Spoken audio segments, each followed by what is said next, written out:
Ara són les 8:22 d'aquest dijous 13 d'octubre. És el moment de saludar un dels membres del sindicat d'ensenyament Unió Obrera Balear, el senyor Aleix Font. Molt bon dia, Aleix. Bon dia. Gràcies per atendre'ns en aquesta hora aquí en el programa Ona Bon Dia. Mos ha cridat molt l'atenció aquesta notícia que recollíem en el seu moment en esdebalears.cat, allà on diu que la Unió Obrera Balear ensenyament dona suport en aquesta iniciativa del professorat de l'IES de Sineu, en el qual rebutgen la LOMLOE, aquesta nova llei educativa. Ho han fet manifestant-se de manera visibilitzada a les portes de l'institut, justament en els temps del pati. Jo te voldria demanar, Aleix, quins són els punts de la LOMLOE en els quals la Unió Obrera Balear està a disgust amb aquests punts, Aleix?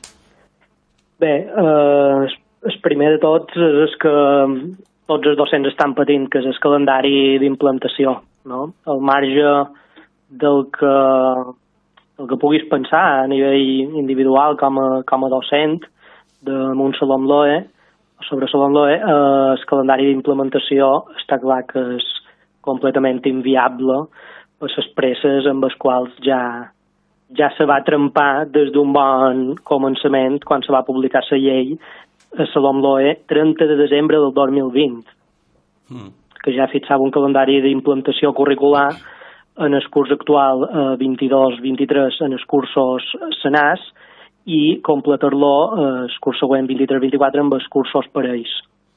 Llavors, crec que aquest pecat original ja ve des d'un bon principi.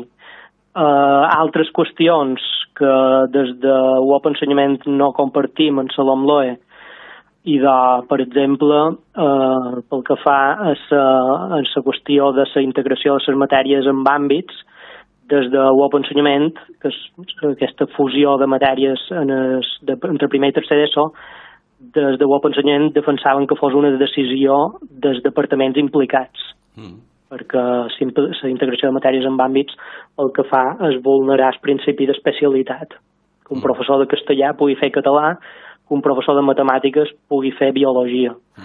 El manco, si hi ha aquesta vulneració del principi d'especialitat, que sigui de manera conscient per qui s'hi haurà de posar al capdavant. Correcte. A més, també és una llei que, perdoni, ve a cost zero, és a dir, s'implementa a cost zero. Només a les esquenes dels docents que a dia d'avui estan en els centres que no saben què han de fer i fora cap tipus de pla de xoc pressupostari ambiciós que pugui corregir els grans defectes del sistema, que és sobretot la càrrega lectiva per docent i les ràtios. Aleix, deies en el comunicat de premsa que se repeteixen els mateixos errors que va cometre el PP en l'època del ministre Wert en la implantació de la LOMCE. Llavors, vos queixeu també de la manca de participació del professorat en actiu en l'elaboració de la norma. Per què tu creus que s'han fet les coses en sos peus i no en so cap i en ses mans a l'hora d'elaborar aquesta llei? Bueno, és que hi ha paral·lelismes que són molt, molt manifests amb el procés d'elaboració i implementació de la LOMCE. No? Per una banda, se decideix un calendari d'implantació purament polític i electoralista, és a dir, qui fa la llei la vol veure aplicada abans de que hi hagi les pròximes eleccions, no fos cosa sortís de fora, i això, clar, això ajusta els calendaris d'implantació, els canvis curriculars se fan de pressa i corrents, els currículums arriben tard, i també comparteix una estructura curricular centralitzada, la LOMLOE, me referesc, ben igual que la LOMCE. És a dir, així com a la LOMCE, els estàndards d'aprenentatge avaluables venien determinats per Madrid, tancats, aquí la LOMLOE se denominen criteris d'avaluació i també venen tancats i fixats des de Madrid. els hi canvien el nom, el discurs i les filigranes semàntiques, les que vulguis, però en el fons és el mateix. Escolta, Aleix, te vull demanar, anem a veure, el que jo he apuntat, aquestes implementacions de calendari i aquesta integració de matèries amb àmbits, no deixa de ser, vist des de fora, unes qüestions, diríem, tècniques, no? Qui realment pateix aquestes conseqüències és el professorat, és el primer que pateix aquestes conseqüències, no mos cap dubte, però anem a veure, l'alumnat en què se veurà també perjudicat a l'hora d'aplicar aquestes normes de la LOMLOE, tu creus? Bé, bona pregunta, perquè no només hem de parlar dels docents, sinó també dels alumnes, que a mesura que vagi passant el curs, per ventura també serà quan vagi sortint a la llum els efectes que pot tenir damunt l'alumnat. Bueno, per començar, la incertesa, no? Des del moment en què el professor no té la certesa de que per on ha de partir, tampoc la pot transmetre a l'alumnat, no? La manca de... Perquè, clar, la LOE planteja un nou enfocament 100% competencial, això també és una altra cosa a criticar, que només que sigui tot 100% competencial. I clar, això traslladat a l'alumnat, bàsicament, els professors l'han de fer rodar en aquesta llei fent experiment damunt l'alumnat que ara mateix és dins les aules. En lloc d'haver fixat un calendari d'implantació més a llarg termini, que hagués pogut haver formacions específiques per especialitat, per saber com cada docent com havia de partir, i no així com s'ha fet. Aleix, per part de la conselleria heu tingut alguna resposta aproximativa a la solució o no?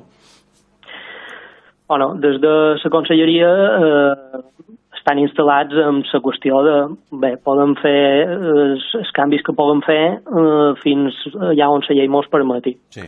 Però clar, el que veiem des de UOP Ensenyament és que aquesta conselleria, en el moment en què s'estava plantejant això, s'haurien d'haver plantat.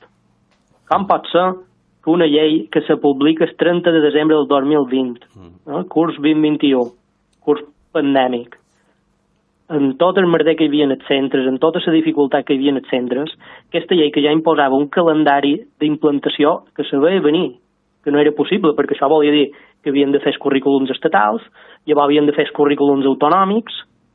Com pot ser?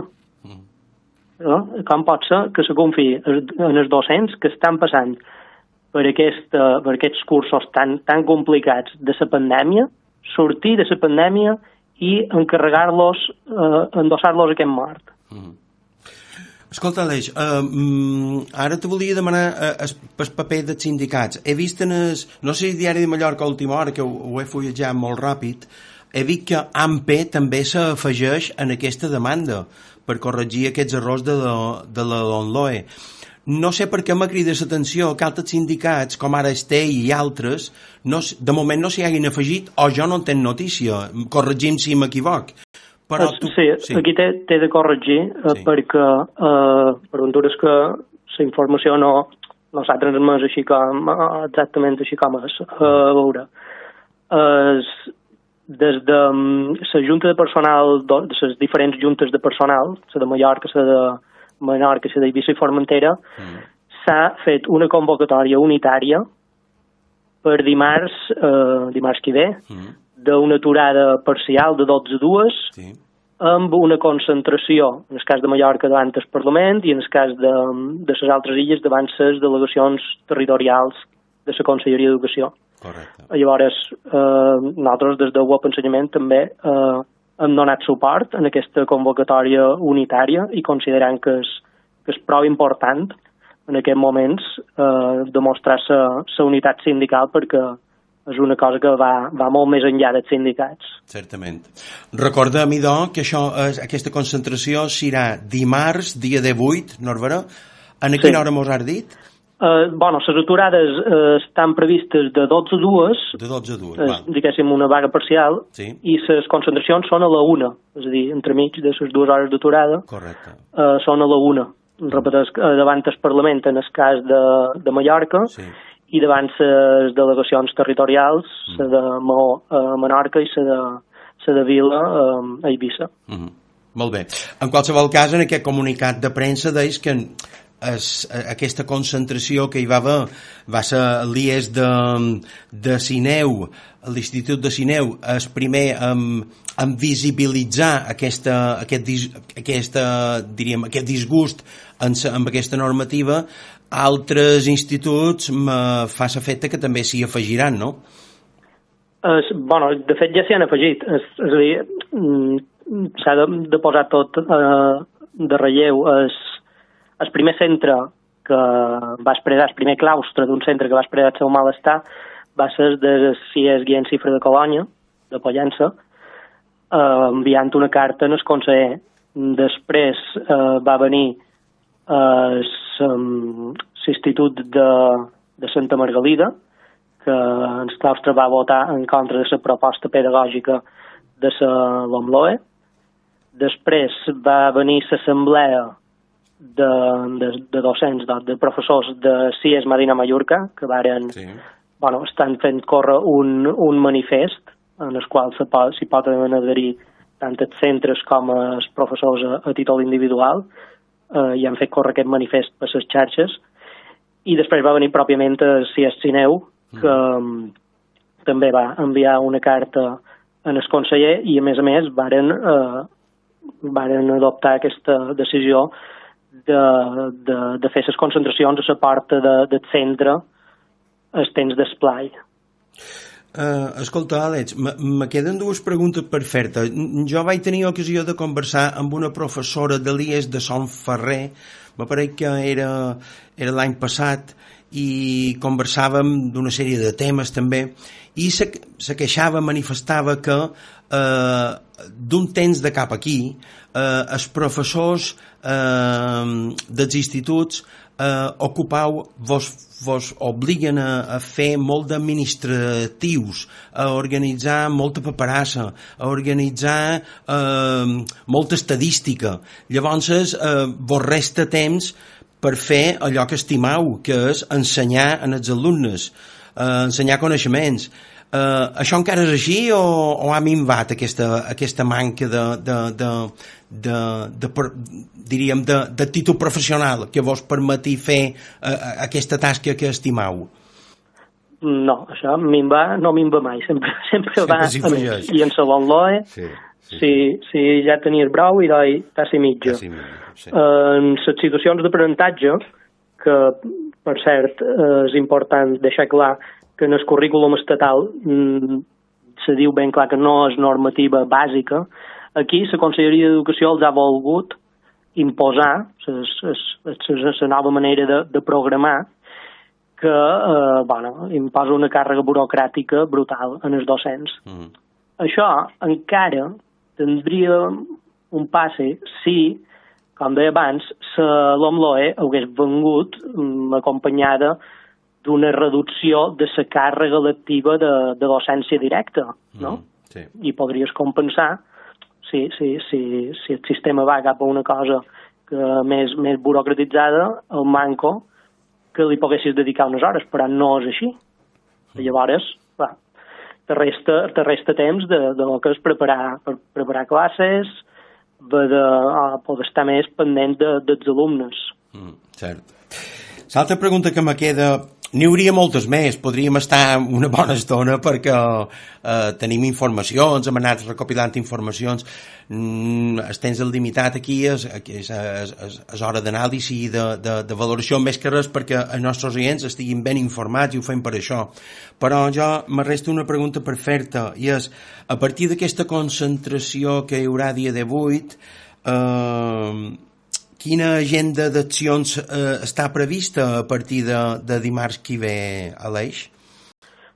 De moment, a nivell de juntes, el que s'ha decidit és això.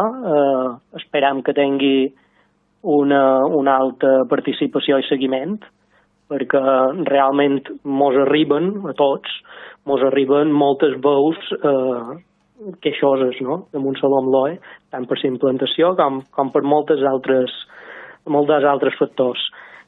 Llavors, anem a veure com va dimarts i està clar que, evidentment, en funció de com vagi no se descarta res, no? Correcte. I una darrera, me perdonaràs, no era la darrera, era la penúltima. En els instituts informen, perquè ara ho desconec, supos que també existeix dins la comunitat educativa l'associació de pares i mares d'alumnes, o només és a primària, això? No, sí, també evidentment. Per tant, sí que les famílies, i també des de les FAPAs, de moment no els han sentit pronunciar-se molt fermament davant tot aquest debat, no? També ens sumam que les famílies, el que puguin ser canvis, que els agradin més o manco, que els entenguin més o menys, que també serà tot un què, el fet d'explicar a les famílies el nou sistema d'evolució, que és molt, molt enrevessat. Creiem que és una cosa que això anirà aflorant al llarg del curs. Així com els docents ho s'han trobat ara a partir del dia 1 de setembre, les famílies aniran veient de què va l'assumpte a mesura que vagi transcorrent el curs. Correcte. Veurem què passa i ho anirem ben seguint. Respecte dels temps i de la calorada que va començar a fer a principis de curs, nosaltres ara el nostre meteoròleg mos ha dit que venen 10 o 12 dies d'altíssima calor. No sé en els instituts com se gestiona això, perquè sé que hi ha un finestrals que en lloc d'emparar la calor encara en traspassen més. No sé com funciona aquí. Bueno, l'únic que sabem de moment, perquè encara no hem vist res escrit enlloc, el que va dir el conseller, que hi havia un pla a nivell ministerial, una dotació pressupostària de nivell ministerial, si no vaig errat, per climatització de les aules. Jo vull esperar que aquesta calor que pugui venir, si jo també he vist avui de matí, que pugui venir a partir del cap de setmana, tampoc no mos situï en els valors de setembre o de final de juny.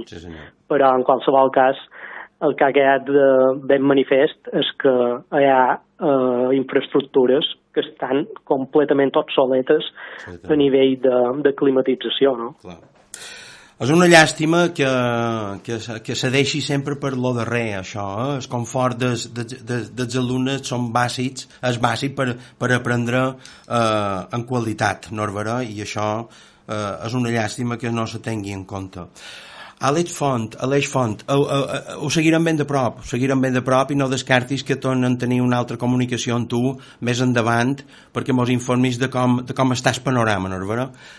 En qualsevol cas, jo t'agraeix la participació d'avui, l'aportació que has fet avui, perquè quedam ben informats de tot allò, de totes aquestes mancances que hi ha en els instituts de secundària. Gràcies, abraçada forta i bona feina. Aleix. Molt bé, pel que faci falta estem a disposició. Molt bé, gràcies.